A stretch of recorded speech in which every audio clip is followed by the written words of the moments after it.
செல்ல குழந்தையே, அம்மா காலையிலிருந்து உனக்கு எத்தனை செய்திகளை கொண்டு வந்திருக்கின்றேன். இந்த ஒரு செய்தியை சொல்வதற்காக காத்து கொண்டிருக்கின்றேன். அதற்கான நேரம் இப்போதுதான் என் பிள்ளையோடு பேசுவதற்கு எனக்கு கிடைத்தது.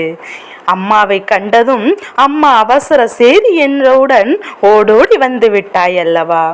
என் பிள்ளையே, இன்று இந்த அவசர செய்தி உன்னுடைய வாழ்க்கையில் உன்னை ஆட்டி படைத்த ஒரு அதிமுக்கியமான பிரச்சனையை தீர்த்து விட்டது.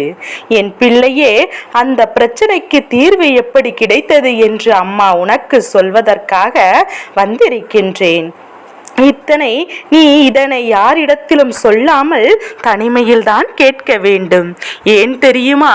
ஒருவரின் வாழ்க்கையில் கஷ்டம் முடிகிறது என்றாலே பக்கத்தில் இருப்பவர்கள் வயிற்றெரிச்சலில் வந்துவிடும்.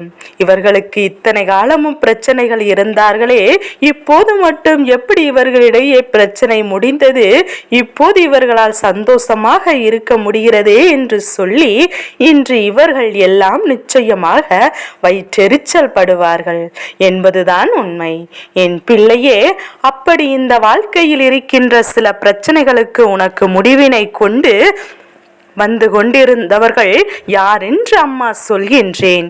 என் தங்கமே, நீ யாரிடத்திலும் இதை பகிர்ந்து கொள்ள வேண்டாம்.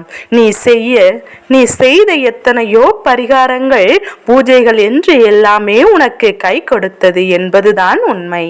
என் தங்க பிள்ளையே, இன்று இந்த வராகி இரவில் உன்னோடு பேசுகின்ற பாக்கியம் எனக்கு கிடைத்திருக்கின்றதல்லவா? என் குழந்தையே, இப்போது நல்ல தீர்வினை கொண்டு என் குழந்தையை காண வந்திருக்கிறேன் என்றால் நீ எந்த அளவிற்கு பாக்கியத்தை செய்திருக்கிறாய் என்பதையும் புரிந்து கொள். என் பிள்ளையே, வாழ்க்கை உனக்கு பலவிதமான பிரச்சனைகளை காண்பித்து கொடுக்கும் போதெல்லாம், உன் வாழ்க்கையை ரணமாக்கி உன்னை தெருவில் நிறுத்தி வைத்த போதெல்லாம் என் பிள்ளையின் மனம் தளராது நின்று கொண்டிருந்தாயல்லவா? எப்படியும் நமக்கு நல்லது நடக்கும், எப்படியும் நாம் நினைக்கும் வாழ்க்கை நடக்கும் என்று நம்பிக்கை கொண்டிருந்தாய் அல்லவா? நிச்சயமாக உன் வாழ்க்கையில் அதற்கான பலன் கிடைத்து விட்டது. இந்த வராகி உன்னுடைய வாழ்க்கையிலிருந்து உனக்கு அத்தனையும் நிச்சயமாக செய்து கொடுத்து விடுவேன் என்பதுதான் உண்மை. நான் மட்டுமல்ல, உனக்கு வெற்றியை கொடுத்திருக்கிறேன். இல்லை, தெய்வம் வணங்குகின்ற அத்தனை தெய்வங்களுக்கும் நீ பூஜைகள் செய்த அத்தனை தெய்வங்களுக்கும் கை கொடுத்து விட்டது. உனக்கு நல்லது செய்து கொடுக்க வேண்டும் என்று முன் வந்து விட்டார்கள். இந்த வாழ்க்கையில் உனக்கு அவர்கள் செய்திருந்ததெல்லாம் நீ சற்று சிந்தித்து பார்த்தால் உனக்கு நினைவிருக்க வந்திருக்கூடும். உன் வாழ்க்கையில் உனக்கு என்ன நடந்தது, என் பிள்ளையை தடுத்தி கொடுக்கின்ற ஒவ்வொரு விஷயங்களையும் நீ அடுத்தடுத்து நேரத்தில் உணர்ந்திருந்தால் நான் உனக்கு இதை சொல்ல வேண்டிய அவசியம் வந்திருக்காதல்லவா? நான் சொல்வதற்கு நீயாகவே ஓடி வந்து எனக்கு நன்றி சொல்லியிருப்பாய் அல்லவா? சில விஷயங்கள் சற்றென்று உனக்கு புலப்படுவதில்லை. உன்னை சுற்றி என்ன நடக்கிறது என்று உனக்கு சரியாகவும் தெரியவில்லை. அப்படி இருக்கும் போதுதான் இந்த தாயானவள் உனக்கு அதனை வேண்டிய கட்டத்தில் இருக்கின்றாய். நான் உனக்கு சில விஷயங்களிலும் இந்த விஷயம் அதி முக்கியமான விஷயம் என்றால், என் குழந்தையே, இந்த வெள்ளிக்கிழமை இரவில் உனக்கு கிடைக்கின்ற இந்த செய்தியானது புரட்டி போடக்கூடிய செய்தியாக இருக்கும். என் பிள்ளையே, பல காலமாக தவமிருந்து இந்த வாழ்க்கையில் நான் பெற வேண்டும் என்று நினைத்த விஷயங்களை எல்லாம் முடியாமல் தவிர்த்து நின்று கொண்டிருந்த நேரத்தில் இப்போது அவற்றிற்கு வேண்டிய சூழ்நிலைகள் நீ நின்று கொண்டிருக்கின்றாய் என்பதையும் உணர வேண்டிய செய்தி.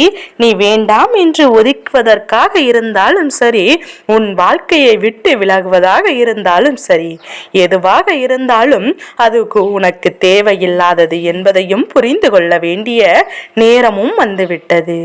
என் பிள்ளையே, மனதில் இருக்கின்ற எண்ணங்கள் நாம் மற்றும் மற்றவர்கள் இப்படி வாழ வேண்டும், அப்படி வாழ வேண்டும் என்பதெல்லாம் எதையும் செய்ய நினைக்கவில்லை. நாம் இந்த வாழ்க்கையை நமக்காவது வாழ வேண்டும் என்றுதான் என் பிள்ளை நீ யோசிக்கின்றாய். உனக்காக நீ நினைக்கின்ற இந்த நேரத்தில் உனக்கு தடங்கல்கள் ஏற்படுத்துகின்றார்கள் அல்லவா? சிரித்து விட்டால் அவர்கள் வயிறில் எரிச்சல் வந்துவிடும். நீ கொஞ்சம் சந்தோஷமாக இருந்து விட்டால் வயிறெரிச்சல் வந்துவிடும். நீ என்னென்ன செய்தாலும் சரி, உடனே அவர்களின் மனதிற்குள் வேதனைகள் வந்துவிடும். இப்படிப்பட்டவர்களை எல்லாம் அருகில் வைத்துக் கொண்டிருக்கின்ற உனக்கு நிம்மதி எங்கே இருந்து வரும்? அதனால்தான் என் பிள்ளை, இத்தனை காலமும் உன்னுடைய நிம்மதியை துளைத்துக் கொண்டு நீ வாழ்ந்து கொண்டிருக்கின்றாய். இப்போது எதுவும் அப்படியல்ல. உன் வாழ்க்கையில் நல்ல விஷயங்கள் எல்லாம் உன்னை பின்தொடர்ந்து நடந்து கொண்டிருக்கின்றது. பல நல்ல விஷயங்கள் உனக்கு வாழ்க்கையாக மாறிக்கொண்டிருக்கின்றது. என்ன நடந்தாலும் பரவாயில்லை, நாம் இந்த வாழ்க்கையை வாழ்கின்ற எண்ணுகின்ற உணர்வினை உனக்குள் ஊட்டி கொண்டிருக்கின்றது. பல கஷ்டங்களும் நஷ்டங்களும் உனக்கு வந்த போதிலும் என் பிள்ளை, அதிலிருந்து நீ மீண்டு வந்தாய். இனியும் மீண்டு வருவாய். உனக்கு தனிமையில் நீ தெரிந்து கொள்ள வேண்டிய ரகசியம் ஒன்று இருக்கின்றது. அது என்ன தெரியுமா? என் பிள்ளையே, இந்த வாழ்க்கையில் உனக்கு கெடுதல் நினைத்த சிலர் இப்போது மிக பெரிய தண்டனையை பெற்று எதற்காக நமக்கு தண்டனை கிடைத்தது என்று தெரியாமல் வேதனைப்பட்டு கொண்டிருக்கின்றார்கள். அடுத்தவர்களுக்கு கெடுதல் நினைத்தது எல்லாம் இவர்களுக்கு எங்கே நினைவில் இருக்க போகின்றது? அவர்கள் செய்த பாவங்களுக்குத்தான் அவர்களுக்கு தண்டனை கிடைத்திருக்கிறது என்று ஒரு விஷயத்தை தெளிவாக புரிந்து கொள். இதை அவரிடத்தில் நீ சொல்லி அவர்களை குத்தி காட்ட வேண்டும் என்ற அவசியமும் கிடையாது. தானாகவே அவர்கள் கூறிய வரும்போது அவர்கள் செய்த தவறு என்னவென்பதையும் அவர்கள் புரிந்து கொள்வார்கள். என் பிள்ளையே, இங்கு சிலர் என்ன செய்கிறார்கள் தெரியுமா? அவர்களுக்குள் இருக்கின்ற போட்டியினாலும் பொறாமையினாலும் ஒருவருக்கொருவர் கஷ்டம் வந்துவிட்டது என்றால் உடனே அவரிடத்தில் நீ செய்த தவறுக்குத்தான் தெய்வம் உனக்கு தண்டனை கொடுத்து விட்டு என்று சொல்கிறார்கள். ஆனால் உண்மையில் என்ன தெரியுமா? என் பிள்ளையே, தெய்வம் எந்த ஒரு குழந்தைக்கும் தண்டனை கொடுப்பது கிடையாது. அவர்களை நிறுத்தி நல்வழிப்படுத்தி செல்வார்கள். மீறி அவர்களுக்கு தண்டனை கிடைக்கிறது என்றால் அது அவர்களுடைய உச்சபட்ச பிரச்சனையாக இருக்கும். அடுத்தவர்களுக்கு வேண்டுமென்றே சோதனை கொடுப்பதும் தெரிந்த தவறுகளை செய்வதும் மற்றவர்கள் வாழ்க்கையை கெடுப்பதுமாக அவர்கள் இருந்திருக்கிறார் என்றால் நிச்சயமாக அவர்களுக்கு தண்டனை கிடைத்தே தீரும். என் பிள்ளை, இது போன்ற சூழ்நிலை எல்லாம் கடந்து இந்த வாழ்க்கையில் உனக்கான வெற்றியை பெறுவதற்கு நீ தயாராக இருக்க வேண்டும். சுற்றி இருக்கின்றவர்கள் ஒவ்வொரு நேரமும் ஒவ்வொரு விதமான மனநிலையோடு நடந்து கொண்டிருக்கின்றார்கள். அவர்களின் மனநிலையில் அடுத்தவர்களுக்கு என்ன பாதிப்பு வந்தாலும் அதை பற்றிய கவலை அவர்களுக்கு இல்லை. அதனால் என் பிள்ளையை, நீ ஒரு விஷயத்தில் இனிமேல் சரியாக செய்ய வேண்டும். சூழ்நிலைக்கேற்ப உன்னை மாற்றிக்கொள்ள வேண்டும். சூழ்நிலைக்கேற்ப உன்னை நீ மாற்றிக்கொள்ளாமல் இருந்தால் மேலும் உன்னை காயப்படுத்ததான் இவர்கள் துணிவார்கள். மேலும் உனக்கு கஷ்டங்களை கொடுத்தான் இவர்கள் முன் வருவார்கள். அதனால் இவர்களை புரிந்து கொண்டு இவர்களுக்கிடையே எண்ணங்கள் என்னவென்பதையும் தெரிந்து கொண்டு என் பிள்ளை எதையெல்லாம் இவர்களுக்கு செய்து கொடுக்க வேண்டுமோ அதை தகுந்த நேரத்தில் செய்து கொடுத்து விடு. சரியான பாடத்தை நீ புகட்டிவிடு. அவர்கள் எந்த ஒரு விஷயத்தை நீ செய்ய கூடாது என்று நினைக்கின்றார்களோ, எந்த ஒரு விஷயத்தில் நீ முன்னேற அடைந்து விடக்கூடாது என்று நினைக்கிறார்களோ அந்த விஷயத்தில் நீ உன்னுடைய வாழ்க்கையில் அத்தனை முன்னேற்றத்தையும் பெற்றுக்கொள்ள வேண்டும். அவர்களின் முன்னிலையில் நீ வாழ்ந்து காட்டுவாய். அதற்கு இந்த வராகியானவள் உனக்கு அத்தனை ஆசீர்வாதங்களையும் வழங்குவேன் என்பதை மறந்து விடாதே. என் பிள்ளை, நினைத்து கொண்டிருந்த விஷயங்கள் எல்லாமே நிறைவேறப் போகின்றது. என் குழந்தைக்கு ஒவ்வொரு நாளும் ஒவ்வொரு விதமான அனுபவங்கள் கிடைத்து கொண்டே இருக்கின்றது. புதுவிதமான மனிதர்களை நீ சந்தித்து கொண்டிருக்கின்றாய்.